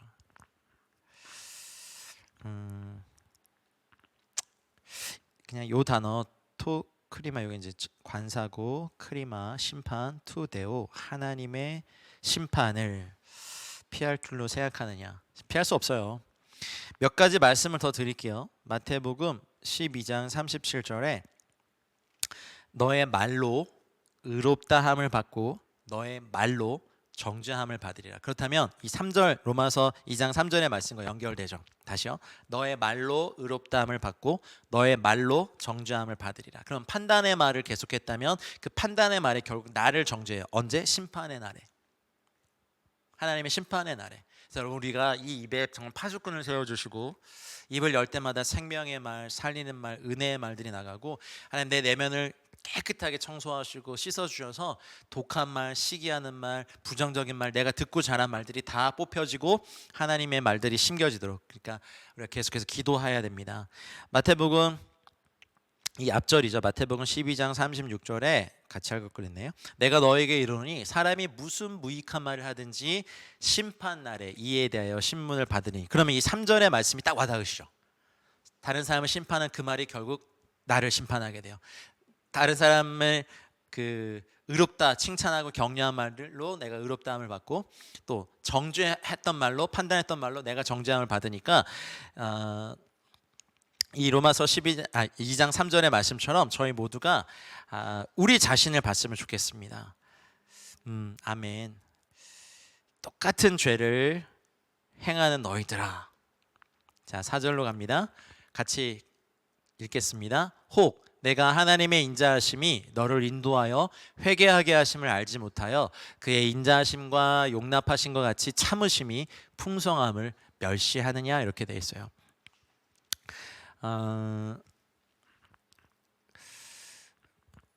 주님의 인자하심이 너를 인도한다라고 하셨죠. 인자하심. 근데 인자하심이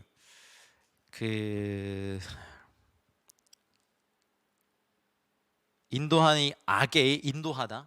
이 단어가 이제 직설법 3인칭 동사예요. 왜 그러냐면 그 헬라어의 직설법은요 의지가 들어가요. 그래서 하나님이 의지를 가지시고 지속적이고 적극적으로 힘껏 인도하시는 것이 직설법의 용법이에요. 아게이 그러니까 하나님이 인도하시는데 어디로 인도하시냐면 메타노이안 이게 이제 회개잖아요. 회개. 요 메타가 사실은 다시란 뜻이 있고 노에요 노에안 요 단어가 본질이란 뜻이에요. 그러니까 하나님이 창조하신 본질 그대로로 회복하는 것이 메타노이아 회개예요. 돌이키는 거. 단지 잘못했어요 하고 막 죄책감 느끼고 우는 게 회개가 아니라 진정한 회개는 돌이켜서 어디까지 가야 되냐면 죄에서 돌이키는 것을 시작해서 의의 완전함으로 가는 것이 메타노이아인 거예요. 그래서 하나님의 인자하심이 우리를 아게이한다, 인도한다. 어디로? 회개하게 하심으로. 네가 그걸 알지 못하냐. 잘못했을 때마다 두들겨 패고 우리가 마치 아동 학대하듯이 막 그렇다면 아무도 우리는 살아남을 수 없는데 하나님께서 우리를 인도하시는 그 인도하심인 풍성하십니다. 아멘. 끝이 없으십니다. 부모도 자녀들에 대해서 인자하심과 용납하심이 풍성하고 오래되지 않잖아요. 그러나 하나님이 인류에 대하여서 이렇게 풍성하게 이끄십니다. 그래서 여러분, 이 4절 우리에게 하시는 말씀입니다. 하나님의 인자하심이 너를 인도하여 회개하게 하심을 알지 못하여 그의 인자하심과 그의 용납하심과 그의 길이 참으심이 풍성함을 멸시하느냐. 이 세 가지요. 하나님의 우리를 인도하시는 이 세 가지. 첫 번째요, 인자하심. 두 번째, 용납하심. 세 번째, 길이 참으심.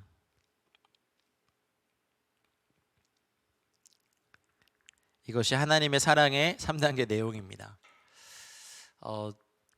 아이를 좀 잘 키우고 싶어서 저도 이렇게 틈틈이 육아법 책도 읽고 강의도 듣는데 이게 책이나 강의로 배우는 것이 실제와는 너무 다르더라고요. 근데 로마서 2장 4절을 이렇게 준비하면서 와, 이거야말로 완전한 육아법이네 이런 생각이 들었어요. 저는 인자하지도 않고 제가 좀 기준이 높아서 아이에게, 어린 아이인데도 뭔가 이렇게 계속해서 집요하게 요구하는 수준이 높더라고요. 아내와 대화하면서 그걸 많이 발견하는데, 근데 제가 그렇게 다룸을 받았더라고요. 그래서 요 기준에 다가가지 못하면 막 자책하고 기죽고, 그래서 네가 그렇게 하고 싶었구나라는 용납의 말들을 많이 듣지 못했으니까 제가 해주지 못하더라고요. 네가 이걸 이렇게 하고 싶었니? 라는 한마디에 마음이 탕 터지면 네 하면서 뭐 우는데, 그거 하기 전에 너 왜 이랬어가 먼저잖아요. 아니면 때리거나 혼내거나, 그리고 그냥 그걸 잘할 때까지 오래 참고 막 이렇게 바라봐 줘야 되는데 이게 몇 번을 말해. 저에게 있는 나쁜 버릇입니다. 여러분 앞에 고백하는 건 2장 4절에 하나님의 인자심, 하나님 우리를 용납하심, 하나님의 길이 참으심이 인류 역사에서 부모가 자녀를 기르는 가장 좋은 육아법이라고 저는 생각해요. 3단계 육아법. 진리로 가르치시니까. 근데 잘못하더라도 바로 매를 들고 혼내고 욕을 하고 막 꾸짖고 비난하는 것이 아니라 일단 인자하게 가르쳐 주는 거죠. 그때는 이렇게 하는 거야. 그때는 이런 말을 하는 거야. 네가 이렇게 하고 싶었구나. 근데 악의를 가지고 나쁜 마음을 가지고 한 건 좀 꾸짖어야 되지만 그것도 용납하고 난 다음에, 그리고 잘할 수 있을 때까지 계속 길이 참으시는 것이 하나님이 어디로 이끄시기 원하냐면 회개. 근데 회개는 반드시 말합니다. 잘못의 인정의 단계에 머무르는 게 아니에요. 메타노이아, 다시 한번 본질로 가는 거예요. 하나님이 우리를 당신의 형상을 따라 만들었던 그 충만하고 완전한 그리스도의 형상을 닮은 그 완전한 곳으로 메타노이아, 이끌어가는 거예요. 아이고 내가 잘못했어요 주님, 전 죄인입니다. 정죄와 자책에 머물러 있는 게 아니라 인자하시게 우리를 대하시고 용납해 주시고 길이 참으시면서 이제 하나님이 원래 우리에게 주셨던 그 원래의 하나님의 형상의 모습으로 이끌어 가신 것이 메타노이아예요. 아게이, 적극적으로 힘을 가지고 열심히 갑니다. 그런데 전도서 8장 11절에 말씀하신 것처럼 악한 일에 관한 징벌이 속히 되지 않으니까 인생들이 악을 행하는 데 마음이 담대하다라고 말했죠. 이것은 개인의 역사뿐만 아니라 이스라엘의 역사를 통해서 구약의 성서를 통하여서 우리에게 계속해서 말씀하셨어요. 이스라엘에게 계속해서 회개를 촉구하는 선지자들을 보내셨지만 듣고 바로 돌이킨 적이 오히려 없어요. 오히려 요나 선지자의 그 어떻게 보면 짧은 메시지를 통해서 그 니느웨 성 전체가 주 앞에 돌아온 사건이 있었지만 이스라엘 백성은 참 이상하게도 하나님께 즉각적으로 돌아오는 경우가 거의 없었어요. 잠언서 29장 1절 말씀에 보면 자주 책망을 받으면서도 목이 곧은 사람은 갑자기 패망을 당하고 피하지 못할 것이다 라고 말했어요. 그래서 결국 이스라엘 사람들은요, BC 722년에 북이스라엘이 아수르에 의해서 멸망하게 됩니다. 남유다는요. 주전 BC 586년이죠.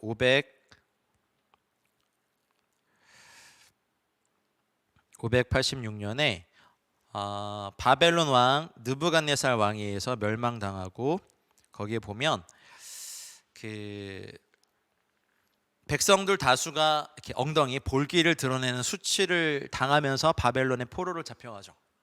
굉장히 수치스럽게. 근데 처음부터 하나님이 심판을 내신 거 아니거든요. 선지자들을 계속 보내셨고, 인자하심과 용납하심과 길이 참으심이 여러분의 행위를 인정해 주시는 게 아니에요. 어디로? 메타노이안으로, 아게이, 적극적으로 막 인도하시려고 하시는 거예요. 사랑하는 여러분, 우리의 인생에서 죄에 대해서 징벌이 속히 되지 않는다고 해서 그것을 용인해 주시는 게 아닙니다. 아니에요. 우리를 회개하심으로, 메타노이안으로 악에 이끌어 가시기 위한 하나님의 마음의 참으심이에요. 5절을 읽겠습니다. 다만 내 고집과 회개하지 아니한 마음을 따라 진노의 날, 곧 하나님의 의로우신 심판이 나타나는 그날에 임할 진노를 내게 쌓는도다. 스클레로테타 여기 있네요. 스클레로테타, 발음도 어렵네. 고집이에요. 고집. 근데 고집은 굳은 마음이에요. 히브리적인 언어로 보면요. 그래서 에스겔서 36장 26절 같은데 보면, 내가 너희의 육체 가운데서 hardened heart, stone of heart, 굳은 마음을 제거하고 tender heart, 부드러운 마음을 줄 텐데 그때 내가 하나님을 깨달아 알 거다라고 말씀하신 장면이 나오죠. 근데 그것이 굳어지면 고집이 돼요. 굳어 있는 상태에 여기에 이제 상처를 받고 여기에 뭔가 죄가 쌓이고 오물이 쌓이면 더러움의 상태도 되죠. 대부분 모든 인류가 하나님의 인자하심과 용납하심과 길이 참으심에 반응하지 않고 대적하며 하나님의 복음에 반대하는 고집의 상태에 있습니다. 또 하나는 아까 메타노에오가 회개인데 여기 아라는 부정 접두사가 붙였어요. 회개하지 아니한 카르디아가 원래 마음이죠.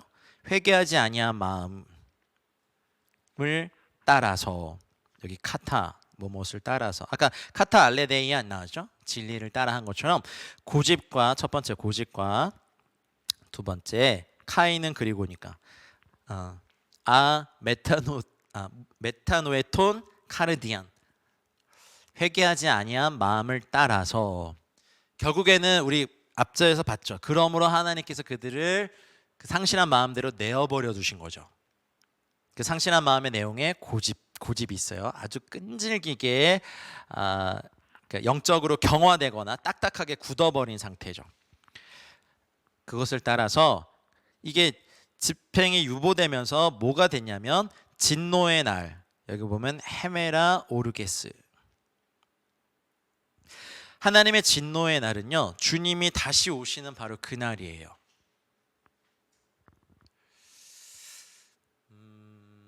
성경에 단일 주제로 가장 많은 장절을 할애한 것이 있는데 그게 주님의 초림이 아니더라고요.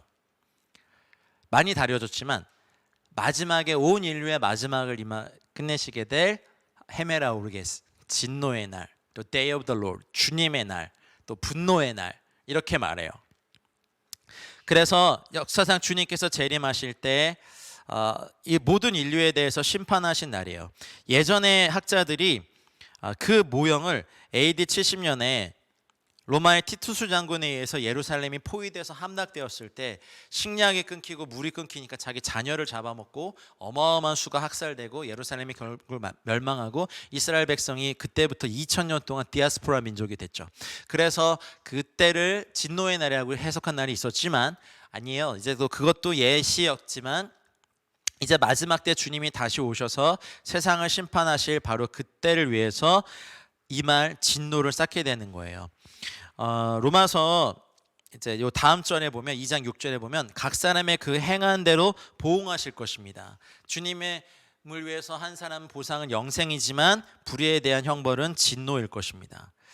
그래서 그 스바냐서 1장 15절 같은 말씀에 보면 그 날은 분노의 날이요, 환난과 고통의 날이요, 황폐와 패망의 날이요, 캄캄하고 어두운 날이요, 구름과 흑암의 날이요라고 했어요. 요엘서 2장 2절에도 이런 말씀을 해요. 곧 어둡고 캄캄한 날이요 짙은 구름이 덮은 날이라. 새벽빛이 산 꼭대기에 덮인 것과 같으니 이는 많고 강한 백성이 이르렀음이라. 이와 같은 것이 옛날에도 없었고 이후에도 대대 없으리로다. 마지막 때 일어날 일들 중에 하나가 열방의 군대가 이스라엘을 대적하죠. 요엘 선지자는 그걸 본 거예요. 일곱인, 일곱 나팔, 일곱 대접의 심판이 이 땅에 부어지고 하늘 또 핏빛으로 변하고 하늘이 어두워지는 심판들이 있고, 결국 주님의 다시 오실 때 일곱 인이 떼어지고 일곱 나팔이 부어지고 이제 하나님의 그 진노의 원액, 그것이 분노의 잔에 대접에 쌓인 것이 그 어떤 것도 첨가되지 않은 하나님의 화와 진노가 이 땅에 부어질 때 인류의 역사는 끝나게 됩니다. 지금 하나님의 진노는 쌓여 계십니다. 우리 사람도 아빠 엄마가 부모 앞에서 자녀를 때리거나 힘들게 하거나 괴롭히는 거 보면 눈이 뒤집히죠. 그 도둑이나 그런 범죄자를 향해서 제발 좀 그만해 주세요 뭐 그냥 그래요. 아이고 잘하시네요. 덜 아프게 때리시네 이래요? 어딜 그래요. 신랑이 자기 신부를 괴롭히는 사람을 향하여서 칼을 빼들 수 있어요. 자기의 자녀를 죽이고 주님의 신부들을 정말 학살하고 불태워 죽이고 신앙의 이유로 칼로 찌르고 지금 막 탈레반이 하는 것처럼 개머리판으로 내려치는 모든 것, 고문하고 재산을 빼앗고, 이 모든 것에 대해서 하나님의 진노의 잔에 지금 진노가 쌓이고 계시는 거예요. 여러분, 하나님이 의로우신 것은 그 진노를 정한 때 부으시겠다 했지 매번 부으시겠다 하지 않으신 거예요. 지금은 인자하심과 용납하심과 기이 참으심으로 돌아오라고 계속해서 명하고 초대하시는 거예요. 여러분, 하나님께서 우리를 회개로 이끄실 때 우리는 꼭 그분의 인도하심을 따라서 주 앞에 나아가는 은혜가 있으시길 바랍니다. 아멘. 우리 6절을 볼까요? 같이 읽겠습니다. 하나님께서 각 사람에게 그 행한 대로 보응하시되. 아멘. 선을 행하다가 고난을 당한다고 불평하고 원통해한다는 것은요, 하나님을 위해서 또 하나님께 속한 선을 하는 것이 아니라 나의 만족을 위해서 한다는 증거예요. 분노가 일거나 억울함이 들면 바로 그런 것을 마음을 살펴보시길 바래요. 우리가 하나님을 위해서 사랑과 겸손의 마음으로 선을 행하는 사람들은 칭찬을 들으면 아마 이렇게 말해야 돼요. 칭찬받기 위해서 시작한 일이 아니듯이 또 칭찬받기 위해서 이 일을 계속하는 것도 아닙니다 라고 해야 돼요. 뭔 말이에요? 다시 한번 얘기할게요. 칭찬을 받았을 때 말이에요. 칭찬받기 위해서 우리가 이 일을 시작한 게 아니잖아요. 너희가 객과 고아와 과부와 강도 만난 자를 도우라 하셨던 주의 말씀 때문에 하는 거죠. 굳이 뭐 그걸 가가지고 막 사진 찍고 뭐 이렇게 막 하고 현수 막 걸고 막 애들 다 불러가지고 안 해도 되잖아요. 우리가 그렇게 위해서 한 것도 아니고, 그리고 칭찬받기 위해서 이 일을 계속하는 것도 아니기 때문에 그냥 주님의 명령이기 때문에, 주님을 사랑하기 때문에 한 것, 바로 그런 것은 보응. 이 보응은요, 안 좋은 뜻도 있지만 좋은 뜻도 있어요. 보상의 의미도 있어요. 보복의 의미도 있고 보상의 의미도 있습니다. 좋은 것과 나쁜 것을 다 갚아주신다는 의미예요. 두 가지 다 의미가 있습니다. 그리고 복음을 전하는 것에 믿지 않는 사람들 항상 대적하고 반대하고 비난하고 정죄합니다. 근데 비판받기 위해서 시작한 일이 아니듯이 비판을 받았다고 해서 복음 전하는 것을 그만두지도 않을 거예요. 그렇죠? 우리는 믿으십니까? 선교가 그래요. 순교자가 일어났다고 해서 만약 복음을 전하지 않는, 세상 사람들 다 비판하죠. 가지 말라는 나라 왜 꼭 가가지고 거기서 이렇게 잡혀가지고 이렇게 나라에 폐를 끼쳐? 아니, 피해를 당한 건 우리 국민인데, 왜냐하면 세상의 영의 사람들의 이 정상적인 사고방식을 다 막아놨거든요. 그래서 그때 어려움 당할 때, 아프간에서 그런 사태 있을 때 그 팀을 파송한 교회가 온 국민의 욕을 먹어야겠어요.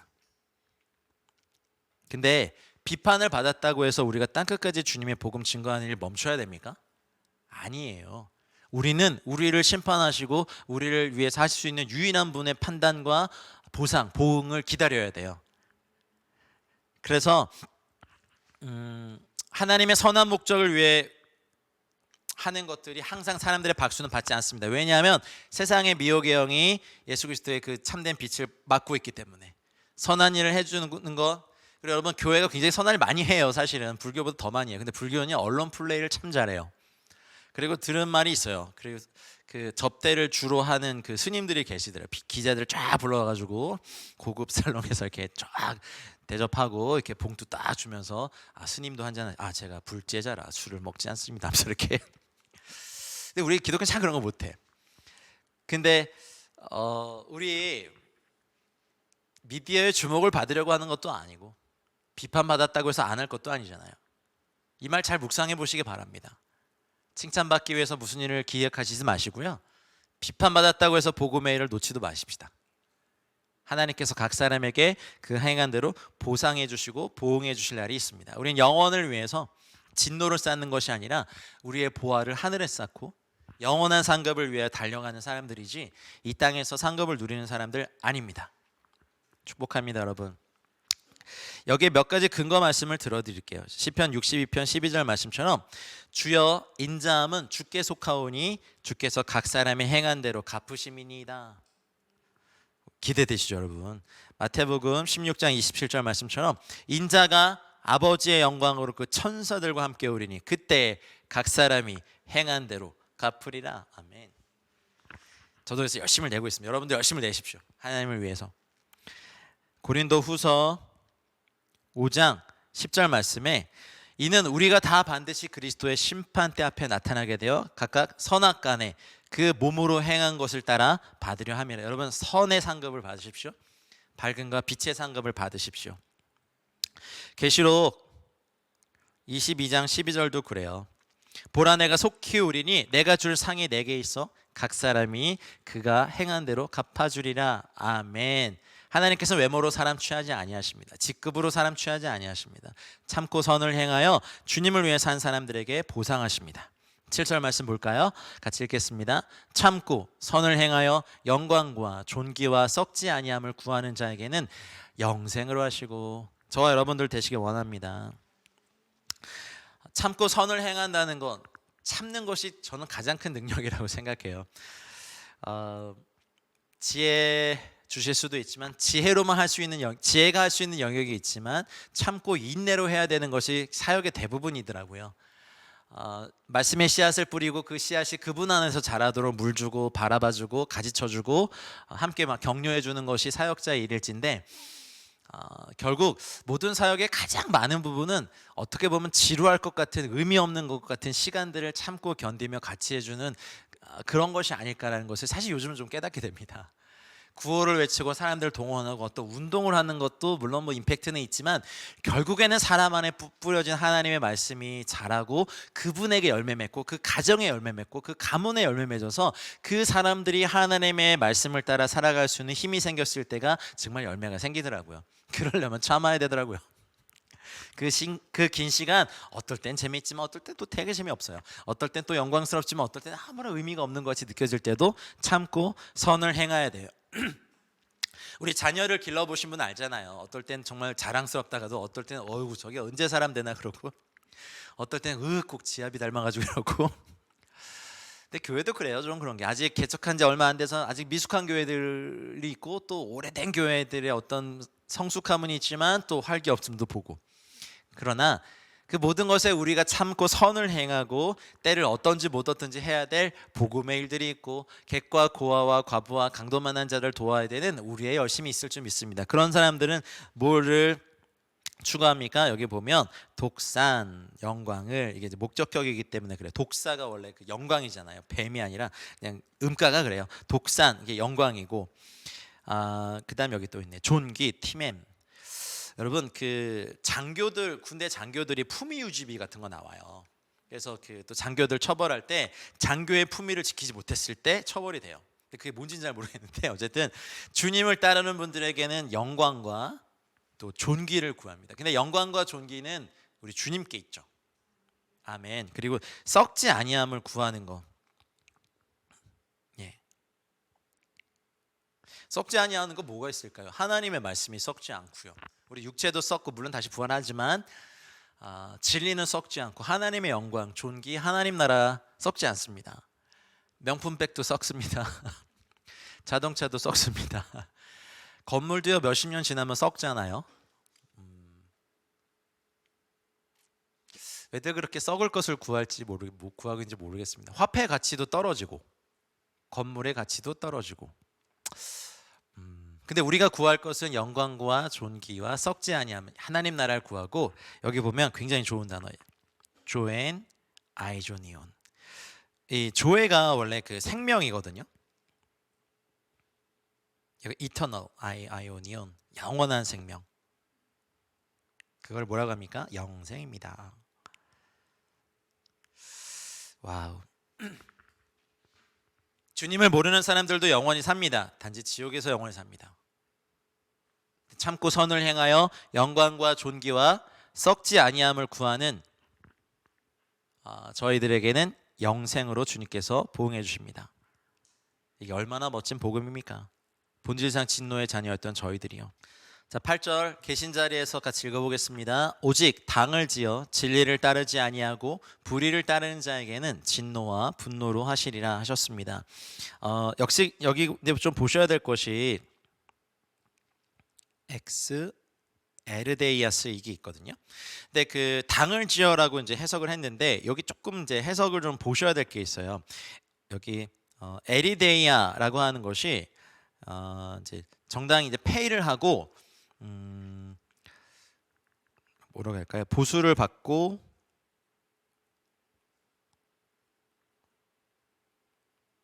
고용돼서 일하는 것,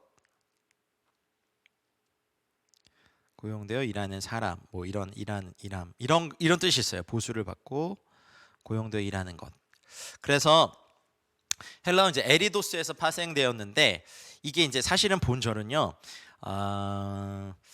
여기 아페이도신, 여기 이제 불순종한데, 요 단어의 뜻을 해서 유추해 보면 이기적인 욕망이나 야망을 가진 자들, 이렇게 야망을 가진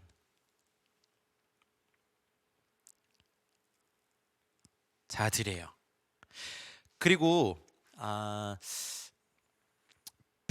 빌립보서 1장 6절 같은 말씀에 보면요, 1장 16절 같은 말씀에 보면 여기에는 이 단어가 논쟁, 다툼이란 뜻이 쓰여요.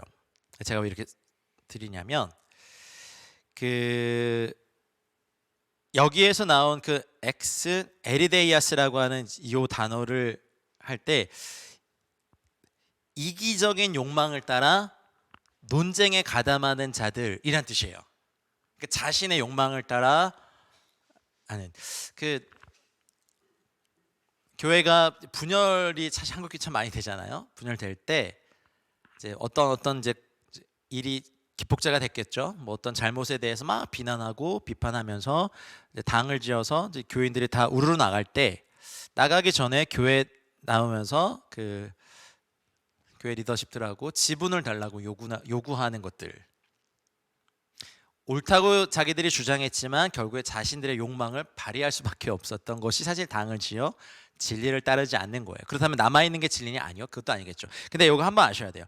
어떤 일들이 딱 일어났을 때 보통 사람들은 두 가지 반응을 합니다. 하나는 공의를 먼저 들이대는 사람이 있고, 또 하나는 자비를 먼저 들이대는 사람이 있습니다. 둘 다 하나님의 사랑의 공입니다. 데오라고 하는 하나님의 사랑의 두 가지 표성인데, 사랑은 불의를 기뻐하지 않습니다. 아멘입니다. 그래서 어떤 잘못이 딱 있을 때 교회나 지도자에게 그럼 막 잘못한 것에 대해서 공의의 칼날을 막 들이대고 잘못을 인정시키고 사임시키거나 뭔가를 합니다. 근데 자비를 먼저 들이대는 분들은 그랬을 수 있지, 하지만 더 나쁘진 않았잖아 라고 해서 이분을 보호하는 입장에 쓰는데, 문제는 이 공의와 자비가 하나님 안에서 접점으로 이렇게 만나는 지점이 반드시 십자가에서 있어야 된다는 거죠. 공의만을 들이대면 사람이 난도질 당해지고 공동체도 난도질 당해져서 옳고 그름만을 따지다가 교회가 피투성이가 되어 쓰러지고요.